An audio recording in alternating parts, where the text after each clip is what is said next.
Մերանը կարող է դառնա քացախ։ Արցախը պետք է մնա հայկական։ Ստով հնարավոր չի պայքարել արդարության համար։ Ժողովուրդը իրան մանդատատվե, որ ինքը Արցախը հանձնի, ձեր ասելով։ Վախը Նիկոլի հիմնական զենքն է։ Ինքն էլ է հանցագործ դարձել այն պայից սկսած, երբ որ ինքը գործարքի մեջ է մտել, համաձայնել է, որ դու տուր ինձ 10,000 դրամ, չէ, ես կընտրեմ Պողոսին։ Որպես ընտրող, չկողմնորոշված ընտրող, կանչում եմ տարբեր հյուրերին եւ նաեւ ձեզ հասկանալու ըստ ձեր ծրագրերի, ինչու մենք ընտրողներով, ըստ չկողմնորոշված ընտրողներով պետք է ձեն տանք ձեր կուսակցությանը։ Շնորհակալ եմ հրավերի համար։ Ես կարծում եմ, որ մենք շատ բաց ենք այդ իմաստով, որ համեմատելու շատ հնարավորություններ կան։ Եվ եթե պլյուսներով պետք է ասեմ, ես ուզում եմ ասել, որ այսօր 19 գրանցվել է, մեկը բացակայել, 19 ուժերի մեջ Լուսավոր Հայաստանը մի ուժ է, որը առաջին հերթին փորձառու է։ Այսինքն չի գալիս մարդկանց վրա փորձեր անելու։ Լուսավոր Հայաստանը բնական ճանապարհով է ստեղծվել։ Այն ստեղծվել է գաղափարական հենքի վրա, մարդիկ հավաքվել են, աշխատել են, նախաձեռնություն են ստեղծել, հետո էլի են աշխատել, դարձել են կուսակցություն այդ նախաձեռնությունը։ Այն չի ստեղծվել որևէ կապիտալի շահ սպասարկելու, չի ստեղծվել որևէ պրոքսի գործողություն անելու, այն ստեղծվել է զուտ գաղափարական հենքով ուժ, որը որ պետք է Հայաստանի արդիականացման ուղղությամբ աշխատանք տանի։ Դա 15 թվականն էր։ Եվ ամենահաջողակ ուժն է եղել այդ տարիների ընթացքում, որովհետև եթե դուք նայեք 15 թվականին մենք ստեղծվում ենք, 16 թվականին Վանաձորի ընտրություններում հաղթում ենք, մանդատագողությունն է տեղի ունենում այնտեղ, 17 թվականին ելք դաշինքով մտնում ենք պարլամենտ, եւ առանց մեզ չէր կարող ելքի որևէ ուժ մտնել պարլամենտ, ոչ Նիկոլ Փաշինյանը, ոչ Արամ Զավենի Սարգսյանը, այսինքն մենք եղել ենք ելք դաշինքի ամենաուժեղ ուժը, որովհետև իրանք էլ էին թիմերին մասնակցել Նիկոլ Փաշինյանը եւ ջաջախվել էին։ Մենք էինք հաղթող ուժը։ Հանրապետությունը ընդհանրապես որևէ բանի չէր մասնակցել այդ ժամանակ։ Եվ մենք մտնում ենք պարլամենտ։ Պարլամենտում մենք եղել ենք լավ ընդդիմություն, որից հետո սկսվել է հեղափոխություն է եղել, ծրվել է պարլամենտը։ Մենք մեր ճանապարհները բաժանվել են ԿՊ-ի հետ։ Մենք եղել ենք շատ ուժեղ ընդդիմություն այն պահին, որ ընդդիմություն լինելը եղել է անեծք։ Բարիս բուն իմաստով եմ ասում, անեծք է եղել, ինչու։ Երբ որ բնակչության 83%-ը սիրում է իշխանությանը, դու սեր կար արդյոք։ Հա, աղոթում էին նկարի մոտ, ոնց չէ։ Դա ընկերներից մեկը կատակոներ ասում էր Նիկոլը Պսորիազա բուժում։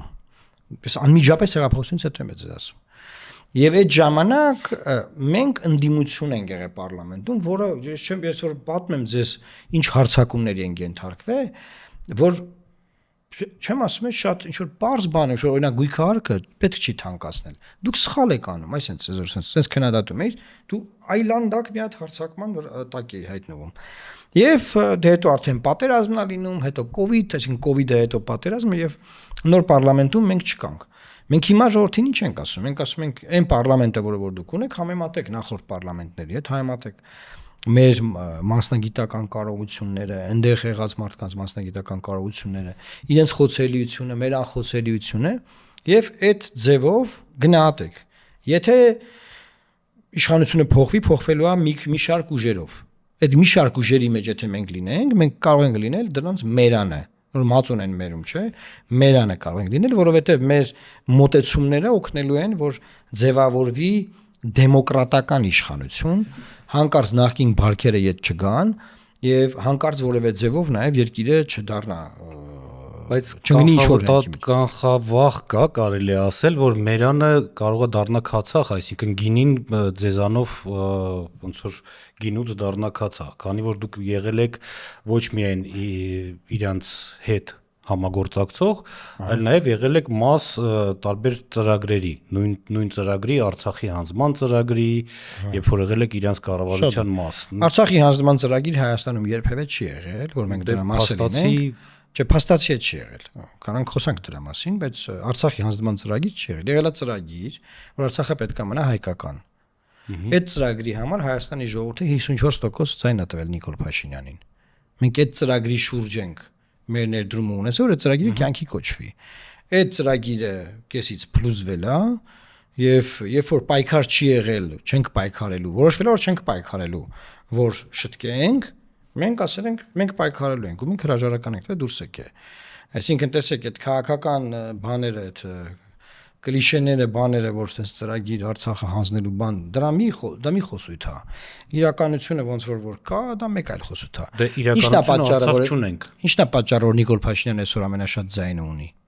Այն, որ իր դեմ պայքարողները ստով են պայքարում։ Ստով հնարավոր չի պայքարել արդարության համար։ Եվ որ սուտ են խոսում։ Կոնկրետ սուտը ո՞րն է։ Դե կոնկրետ սուտը այնա, որ օրինակ եղել է կառավարությունը ունեցել ծրագիր Արցախը հանձնելու։ Այսինքն հայ ժողովուրդը ընտրել է մի իշխանության։ Նիկոլը ուներ այդ ծրագիրը։ Նիկոլը ընտրվել է, չէ՞, 21 թվականին, պատերազմի պարտությունից հետո։ Այսինքն հայ ժողովուրդը իրան մանդատը որ ինքը Արցախը հանձնի, ձեր ասելով։ Դե փաստացի տենց է ստացվում։ Փաստացի տենց չի ստացվում, որտեվ իր մանդատը եղել է Արցախը հայկական պահելու մասին։ Եվ ինքը չկարողացավ դա անել։ Չկարողացավ դա անի, չկարողացավ դա անի, հիմա ինքը ունի դրա համար հազարամի պատճառներ ա բերում, մենք ասում ենք, ստես սխալես, այնտես սխալես, այս sense չի, այնպես չի։ Ինքն էլ իր հերթին է իր սուտը ասում։ Բայց չի կարելի էլի երկու կողմերը ստով կռվում են։ Եվ այդ ստի արդյունքը էլի ինքը բանա ավելի շատ կա, քան պետքա լիներ։ Ինչն է պատճառը, որ չի կարելի շատ սուտ լսնել դաշտ։ Շատ սուտը խանգարում է իրականությանը։ Երբ որ շատ սուտ ես լսնում, իրականությունը հետևյալն է։ Նոյեմբերի 9-ի երակոմ համաձայնագիրը, հայտարարություն էր։ Փլուզվել է։ Եվ դրա համար չկա Արցախը։ Ով է մեղավոր, որ դա փլուզվել է։ Նիկոլը մեղավոր է։ Ես կարծում եմ, այո։ Ալիևն էլ դեռ դեր ունի, միանշանակ ունի։ Ամեն ինչ այլ է որ։ Ռուսները դրա որպես երրորդ կողմ որոշակի դերակատարություն ունեն, վստահաբար ունեն։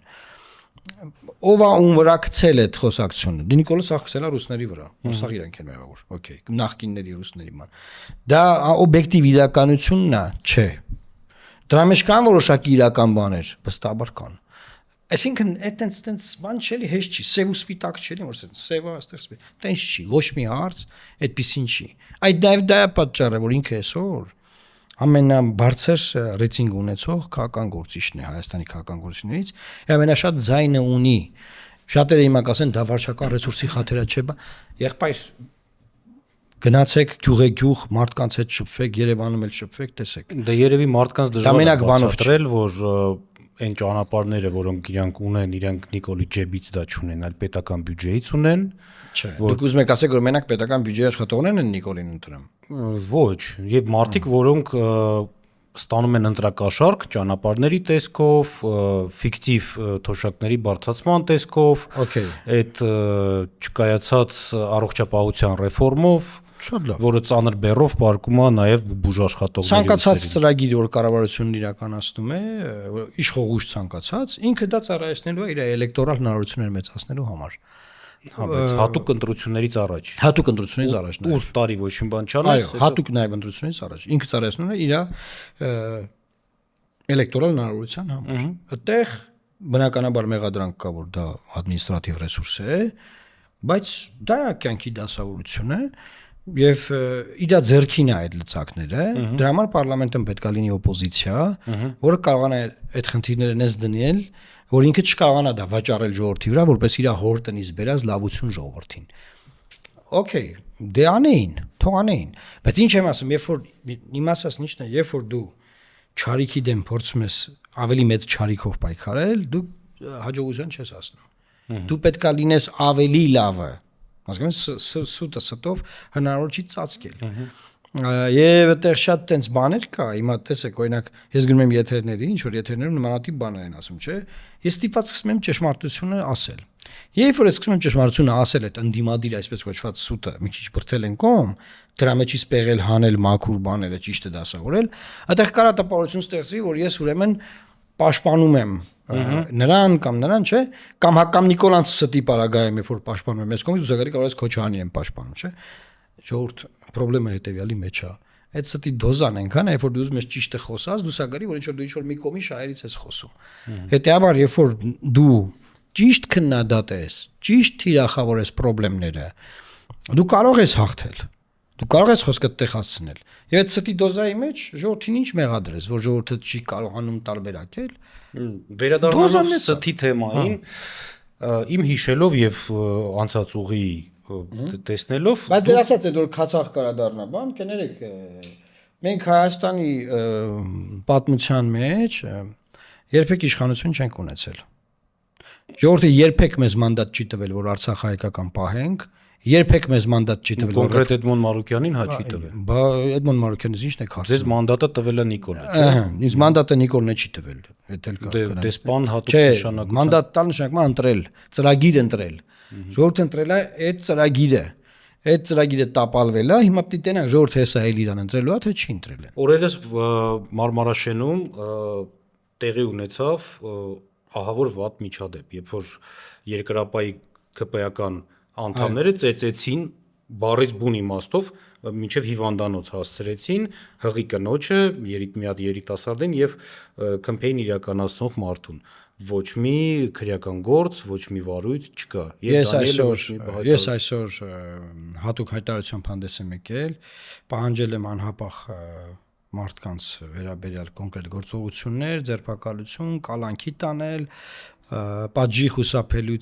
պատժյան խուսափելիության սկզբունքին հետևողական լինել։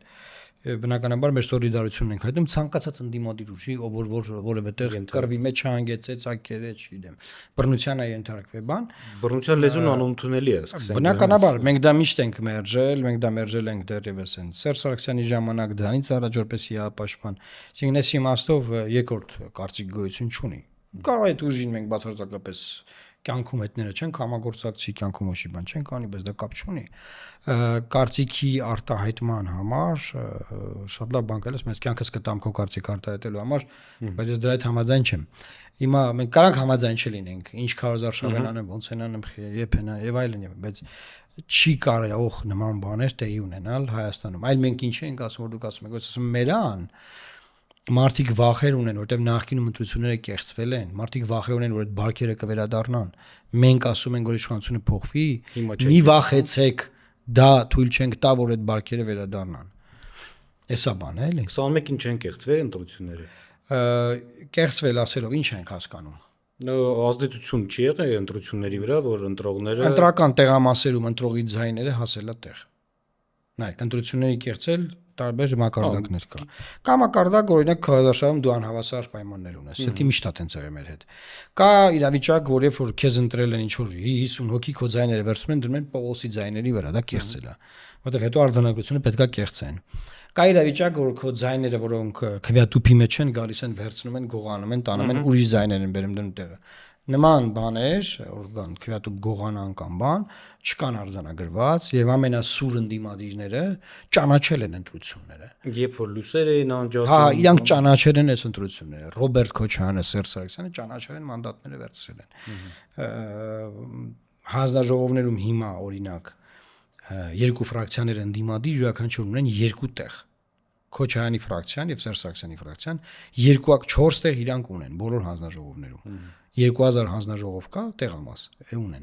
Դրան գումարած կան վստահված անձեր, տարբեր քաղաքական ուժերի։ Մենք եք ունենանք, բայց ոչ այդ քանակի։ Եվ նաև շատ տեղերում, եթե չեմ սխալվում, 300 ընտրողից բարձր բոլոր տեղամասերում հեռարձակում կա։ Դու on-line կարող ես նայել։ Հա, process-ը։ Եթե կամերան չի փչանում։ Այսինքն սա այն թվերը չի։ Դեռ մենք չունենք իրավիճակ, որ ընտրություն կեղծված լինի, բայց այդտեղ կարևոր հանգամանք կա։ Կարիք չեն ունեցել կեղծելու։ Այ որ կարիք ունենան կեղծելու։ Այդ ժամանակա պետք տենալ, իրանք չեն կեղծում թե չէ։ Կարևոր բան կա, ասում է, երբ է երևում, որ դու բարևարկությունը պահում ես, ինտեգրիթի ունես, որ գիշերը ժամը 4-ին ոչ մի կամերա չկա, ոչ մի բան չկա, կարմիր լույս է, դու կանգնում ես։ Թե քշում գնում ես, որտեղ գիշերը մարդ չկա։ Կանգնում ես։ Այ բարևարկությունը տեղ է երևում։ Հիմա երբ որ կարիք չի եղել կեղծելու, չեն կեղծել, ես դա չեմ հաշվում, որ չեն կեղծի։ Մի օր կգա օրը կտեսնենք։ Կարծիքը տարբերվում է, որտեվ ես եղել եմ դիտորդ, տեսել եմ եւ փող բաժանել եմ տեսել եւ վարչական ռեսուրս օգտագործել 21-ի մասին եմ ասում։ 21-ին ԿՊ-ն փողեր բաժանում։ Իր 10 հովշիկների, որոնք ոնց որ ասած ժառանգություն են մնացել։ Հա։ Ու ստացել են իրենց։ Հաղորդում տայք եղբայր հիմա։ Տվել ենք, բայց մեր հաղորդումը չեն ընդունել։ Օրինակ փող բաժանելու ես դեպ գիտեմ Արմավիրի, որ պատիվ ունեմ դաշինքներ բաժանը, բռնել էին մարդադատված։ Դե որտեվ պատիվ ունեմ ներ, ոչ թե իմ համար տարբերություն չկա, նայեք, ով է փող բաժանողը, այդ չարիքը, այդ քաղցկեղը պետքա մաքրվի մեր մեջից։ Պետքա դա հանվի համակարգային ձևով։ Եվ ես կարծում եմ, որ որևէ պարագայում չի կարելի թույլ տալ, որ դա։ Այսինքն, երբ որ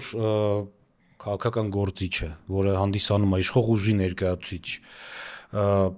պարգևավճարների ցուցակ է ստորագրում ընտրություններից առաջ այն մարդկանց, ովքեր որ պետք է որ չստանային այդ պարգևավճարները, դա ընտրակաշարք չի։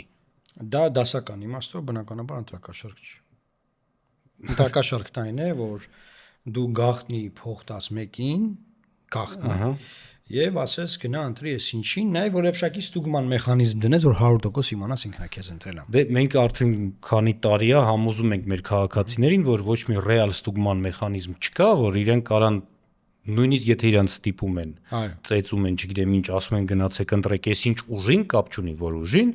ընտրախուցում իրենք մենակ են, իրենք կարող են ընտրել ում որ իրենք ուզում են իրանց Մարդիկ գիտեն դա եւ մարդիկ տենց էլ ընտրում են։ Մի անհանգստացեք։ Եթե մարդիկ որոշեն անհանգստացնում։ Եթե մարդիկ որոշեն որ Նիկոլ Փաշինյանին չընտրեն, չեն ընտրի։ Բացարձակ մի բան։ Այսինքն նայեք, այս քննարկումն ինչի մասին է, որ իբր ընտրությունները կեղծվում են եւ ժողովրդից բան կախված չի։ Եվ դուք ես քննարկում գիտեք ինչ կարող կանեք։ Կարակ ժողովրդին ուղակի դեմոտիվացնեք որ գնա ընտրական տեղամաս։ Չէ, մենք մոտիվացնում ենք գնացեք։ Եվ եթե մոտիվացնում ես, պետք է ասես որ քո ձայնից բան է կախված։ Եթե ինքը պետք է մտածի որ իր ձայնից բան չի կախված, ինքը գնում է ինչ անի, պարապա ձեր համար ինչ է, այդ օրը Մեր համար չէ, ես չեմ ընտրվում։ Կապ չունի, ձեր համար էլ է, որովհետեւ երկրի կառավարման մասնակցելու հարց է։ Հիմա ես ես կոնկրետ ասում եմ, ընտրողը մտնի տեղամաս քվեարկի, այդ ձայնը տեղա հասնելու։ Այնտեղ մինչև այդտեղ հասնելը ով է փող տվե, ով է ու ինչ արե, բան մեկը մտավը թե ինքը ու իր խիղճը մնում են միայնակ, ինքը որ չուզենա ընտրի։ Չի ընտրի։ Իսկ եթե ինքը խուցում ոչ թե խղճի հետ է, այլ վախի հետ է, վախն էլ է խղճի մեջ մտնում։ Վախը խղճի մեջ։ Վախն էլ է իր խղճի մեջ մտնում։ Վախը Նիկոլի հիմնական զենքն է, ոնց որովհետև եթե ինքը վախենում է Նիկոլից, ուրեմն ինքը իր խղճի դեմ է գնում, իր խղճի շրջանակներում է։ Հիմա այդ մարդու խղճի ինչպիսին է, մենք դժվար չենք կարող այդ քննարկենք, բայց մեն ընտրողները բավականին բարձր գիտակցություն ունեն, ես ասեմ, ընտրական process-ի վերաբերյալ։ Դա տարիների դիմադիր մեր աշխատանքի նաև արդյունքն է։ Մինչև 17-18 թվերը, որովհետև անգամ այն ժամանակ զանգվածային փող բաժանելով մեկ այդ փողի ծածկույթը գործոնը նվազեցվում էր մեր արշավով, որտեղ մարդուն որ բացատրում ես որ չեն իմանալու դու ես ընտրել, ինքը սկսում է դա չանել։ Ես ուրիշ բան եմ ֆենոմեն կարող եմ ասել, որ ինձ մարդ եմ տեսել, որ ինձ ասել է բարոյական չի փող վերցնել եւ չընտրել։ Ինքը մտածում է որ բարոյական չի խափել նրան, որ փողա քեզ տեղ ու ասել է կընտրես Պողոսին։ Մենք ոնց խափեմ ախպեր։ Հասկանում ես։ Եվ որ նաեւ օպոզիցիան ասում է փողով եկալերես օքեյ է, խափի ուրիշին ընտրի, դու այդ մարդու հաշվարկով դու անբարոյականություն ես քարոզում։ Դու պետք է քարոզես փողը մի վերցրու։ Դա է հանցագործություն, դա է անբարոյականություն։ Այսինքն շատ խորը բաներ կան, շերտեր կան։ Այսինքն կարմիր գծերը այդքան են խախտած, որ մարդը փող վերցնելը չի համարում անբարոյականություն, իսկ հանցագործի խափելը համարում է անբարոյ։ Այո։ Որտեղ վերջին հաշվով ինքն էլ է հանցագործ դարձել այն պայից սկսած, երբ որ ինքը գործարքի մեջ է մտել, համաձայնել է, որ դու տուր ինձ 10,000 դրամ, չէ, ես կընտրեմ Պողոսին։ Եվ այդ համաձայնությունը, այդ ինձ իմ մենք ասում ենք քանդի, գնա ուրիշին ընտրի, ինքն ասում է ոնց խափեմ ախպեր այդ մարդուն։ Բան եմ պայմանավորվել։ Եկեք մեկ անգամ հիշեցնենք մեր ունկնդիրներին, որ համ կաշառք վերցնելը, համ կաշառք տալը, համ ինչ որ մանիպուլյացիաներ իրականացնել ընտրախուցում այդ քվեաթերթիկների հետ համարվում է քրեորեն պատժելի արարք եւ ցավոք սրտի եթե դուք զոհ եք այդ բռնությանը որ ձեզ ստիպեցին մեկը դուք քրեորի պատժելի եք եթե դուք չեք դիմում ոստիկանություն բարձում չկա դրա հանկարծ բռնվեցին եթե չեմ սխալվում 7 տարի է 5-ից 7 գնալու են ըստ բարդության այո ինչի է սա շատ կարեւոր ախր մենք ինչ ենք ուզում մենք ուզում ենք ունենանք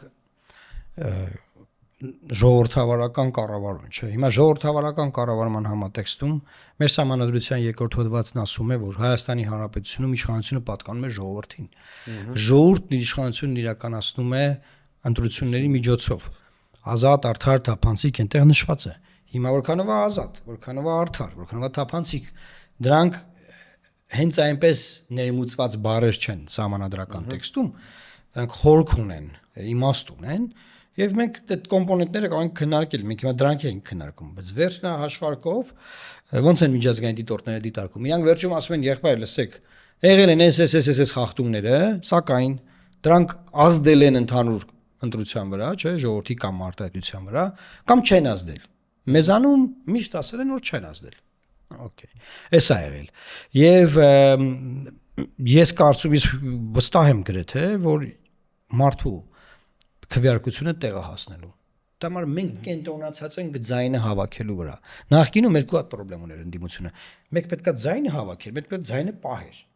Հիմա ձայնը պահելու վերաբերյալ իմ անհանգստությունները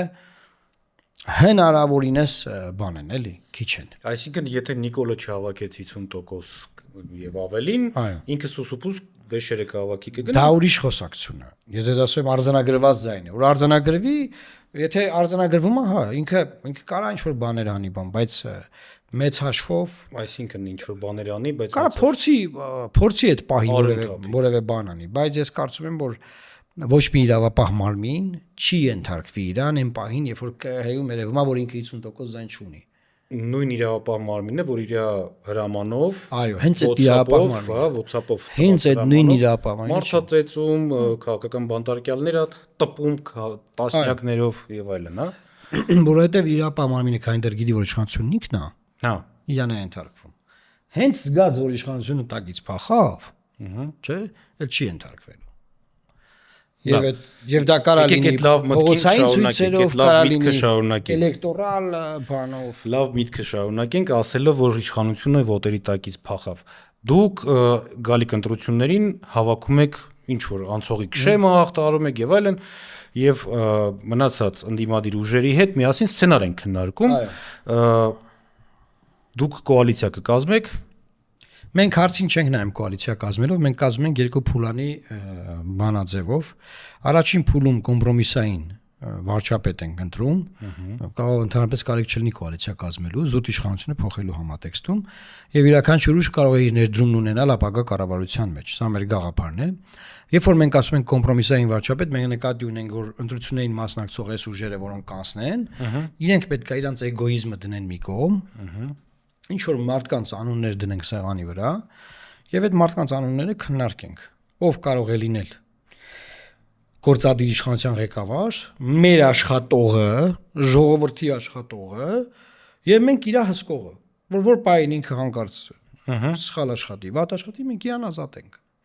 Այս բանաձևն ենք մենք ուզում։ Նայ, հիմա բանաձևը հակառակն է, հիմա բոլորը Նիկոլի աշխատողն են։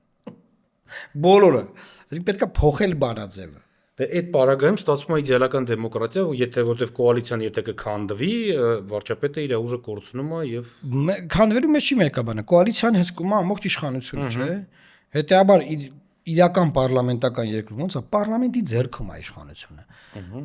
Իսկ հիմա գործադիր իշխանության ձեռքում է եւ նա թելադրում է պարլամենտին, դատական իշխանությանը, հանրապետության նախագահին, որը հակակշռի դեր պետք է ունենար, ոչ մի, ասենք որևէ ինստիտուտ էս բան չի գործում երկրում։ Լավ, նախագահան շատ հետաքրքիր է, որ շեշտեցիք, ես ձեր ծրագիրը կարդալով տեսա, որ դուք նախագահին յուրահատուկ տեղ եք ոնց որ հատկացրել ծրագրի մեջ, այսինքն ուզում եք փոխել սելֆի անող կերպարին մշակույթի գործիչով։ Նայեք, հանրապետության նախագահի պաշտոնը Հայաստանում այն ներկայացուցչական պաշտոն է, եւ գործադիր լծակներ այն չունի, սակայն այն ունի հակակշռող վերահսկող լծակներ։ Մեր սկզբունքը հետեւյալն է, որ ոչ մի ուժի կոֆե դնողը չպետք է դառնա Հայաստանի նախագահ։ Եվ պետք է նախագահ լինի մի մարդ, որը բոլոր ուժերին քննադատած ունի իր կյանքի ընթացքում, տարբեր առումներով։ Եվ ոչ մեկի մարդը չի։ Հետեւաբար իր դերում նախագահի կարող է հակակշիռ հանդիսանալ եւ փող զսպել։ Ինչը մենք չտեսանք ոչ Արմեն Սարգսյանի որոք, ոչ էլ Ես ես ասեմ Արմեն Սարգսյանը, երբ որ արդեն Սերժ Սարգսյանը չէր, ինքը այդ դերը կարող էր տանել։ Եվ որը դե տարավ քիչ, ինչ օրենքներ չէ ստորագրում, բան, այս նախագահան դա չի անում։ Նայեք, եթե համատեք Արմեն Սարգսյանին, Վահագն Խաչատուրյանի հետ տարբերությունը կա։ Բայց անգամ դա մեզ բավարար չի, որովհետև վերջին հաշվով այդ ինստիտուտը նրա համար է, որ մենք լինենք ներկայանալի արտաքին աշխարհում, չգնա ասենք Ալիևին գծնվի, այստեղ խայտարակը լինեմ էլի ասենք, չէ։ Լինենք ներկայանալի եւ մյուս կողմից նաեւ մենք իմանանք, որ այս ինստիտուտը կայֆ որ օրենքը գալիս է իր սեղանին, որ ինքը պետք է ստորագրի, դա դառնա օրենք, կարդում այդ մարդը տենայսի լավ օրենքա, վատ օրենքա, կարա վետո դնի, կարա սահմանադրական դատարան ուղարկի, ինչ անում է, ինչ բանի է, կամ դատավորի պաշտոնում մարդ պետք է նշանակի։ Ֆիկցիա է այս մարդը, դեկորացիա է։ Շատ կարևոր դեկորացիա է, որովհետև ինքը ստորագրում է այն բոլոր անօրինական որոշումները եւ ճնշումները։ Օրենքները ստորագրում, դատավորները նշանակում, ուրիշ գործադիր լծակներ չունի։ Դե փաստացի մեր մոտ կարևորող թևերը իրարից անկախ չեն։ Եթե դատական համակարգը մեր մոտ մեկ մարդու շոու է, ես կոչում եմ one man show, մեկ մարդու շոու։ Մի հատ Նիկոլա ու всё, ասենք բոլորը փորձում են լինեն Նիկոլ, խոսքի դե չի նմանի, այտենց բոլորն ուզում են լինեն Նիկոլ իրաց շարքում։ Ոնց համոզենք մարդկանց, որ Էդմոն Մարուկյանը լավ վարչապետ է լինելու։ Նայեք, ես որ ասում եմ պետքա մարդը իր էգոն մի կողմ դնի, ես իմ էգոն մի կողմ եմ, ես չեմ ասում ինձ ընտրեք վարչապետ։ Ես ասում եմ, որ քանի որ ես այդ գաղափար եմ առաջ բերում կոմպրոմիսային վարչապետի, առաջինը ես պետք է իմ էգոն դնեմ մի կողմ։ Ես իմ էգոն դնում եմ մի կողմ։ Ես ասում եմ մենք կմնանք պարլամենտում, որպեսզի հաշվետու դարձնենք այդ կառավարությանը, որ դա աշխատի։ Բայց նաև ասում եմ այն ուժերը, որոնք որ կանցնեն, իրենք էլ պետք է իրանց էգոները դնեն մի կողմ, որովհետև մենք կարող է այդ վարչապետը զգզվրտոցը, որ վարչապետի մասով կա, դա կարա բերի մեր համար անդառնալի հետևանքների։ Մենք պետք է դա դնենք մի կողմ, չի կարելի։ Այս հասկանում եք, կարող Հայաստանն է, կարող մեր պետությունն է, մեր ժողովուրդն է, մեր ներքին հանգստությունն է, խաղաղությունն է, նորմալ կյանք լինի, վարչապետը մեկն է, ով որ պետք է զբաղվի երկրի տնտեսական հարցերով։ Երկրի տնտեսությունը, անվտանգությունն էլ է դրա մեջ մտնում։ Բայց պարլամենտական երկրում քաղաքականությունը պետք է մշակվի պարլամենտում անվտանգության։ Հիմա մենք անվտանգության դոկտրին չունենք։ Դոկտրինը այն հին դոկտրինն է, որտեղ Թուրքիան եւ Ադրբեջանը մեր ողերիմ թշնամիներն են։ Հիմա իրանց գարոջությունը հակասում է անվտանգության դոկտրինին, որտեղ դոկտրինը չեն թարմացրել։ Իսկ իրանք դոկտրինը թարմացնելով նաև ուզում են թարմացնեն սահմանադրությունը հրաժարվելով։ Դե դեռևս ոչ մի աշխատանք չեն արել դոկտրինի վրա, որքան որ ես գիտեմ, ուզում են սահմանադրությունը սկզբից փոխվի։ Ենթադրում եմ։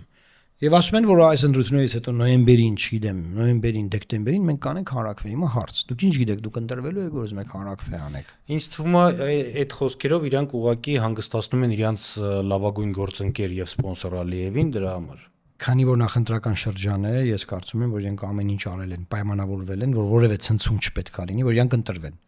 Որից հետո գալու է այդ Ադրբեջանի անվերջանալի պահանջների ցանկի իրականացումը։ Գինը ուզելու են, գինը այս վագոններով որ բաներա գալիս, չգիտեմ, ցորեն, շաքարավազ, ես ինչ չեմ անում, այսինքն այդ ամեն ինչի գինը ուզելու են, այդ այսպես կոչված կեղծ խաղաղության, էլի։ Իսկ Ռուսաստանի ուզած գինը ի՞նչն է։ Ռուսաստանի ուզած գինը հետևյալն է, ռուսներն ասում են դուք եթե որոշում եք գնալ Եվրոպա, մենք ձեր հետ վարվելու ենք նենց ոնց որ Եվրոպայի հետ ենք վարվում։ Բայց դա շատ կարևոր բան կա։ Եվրոպայում դուր չկա բաց մեր համար։ Որ մենք իմանանք ռուսներին զոհաբերենք, գնանք Եվրոպա, չէ՞։ Այդ դուրը փագ է։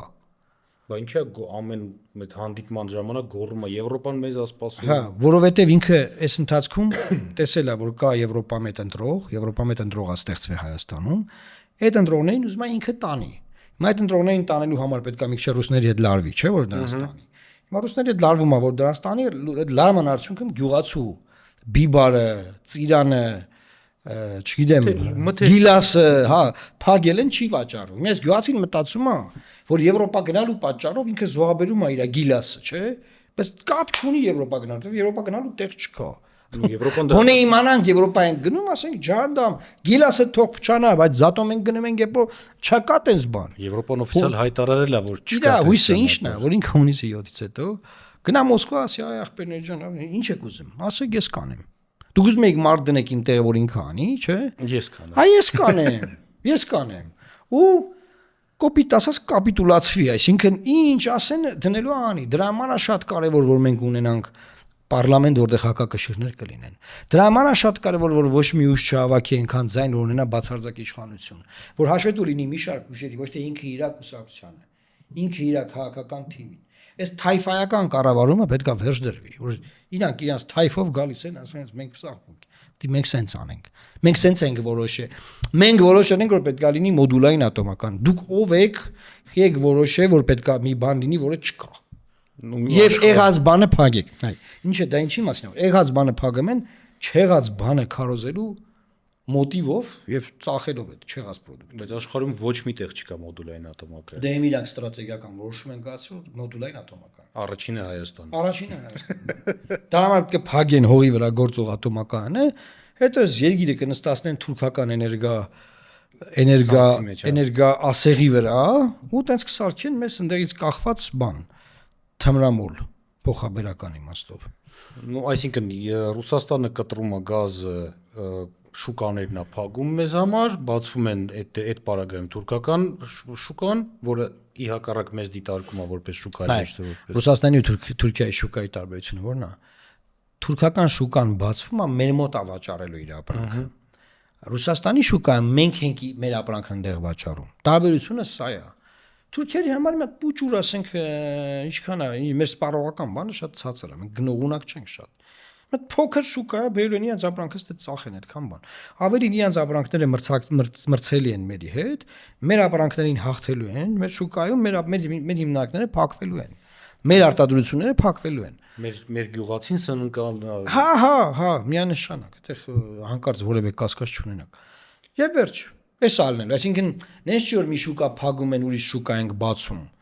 Այն շուկան փակվում է, մեր ապրանքները չենք կարող վաճառենք, ես մեկը բացվում է, որ իրանք բերեն մեր մոտ վաճառեն։ Շնորհակալություն զրույցի համար։ Ես եմ շնորհակալ։ Ինձ թվում է մեր դիտորդների համար բավականին հետաքրքիր կլիներ ձեր դիրքորոշումը, իսկ ես կոչ կանեմ բոլորին հունիսի 7-ին իրանց կյանքից օգտագործել 10-15 րոպե ժամանակ եւ գնալ ընտրատեղամաս իրանց խղճի հետ միասին մտնել քվեախուց եւ քվեարկել։ Ես ուզում եմ եւս մեկ անգամ հիշեցնել մեր հեռուստադիտողներին, որ մեր քվեաթերթիկը համար 19-րդն է, 19-րդ քվեաթերթիկ Լուսավոր Հայաստան։ Քվեարկեք ըստ ձեր խղճի։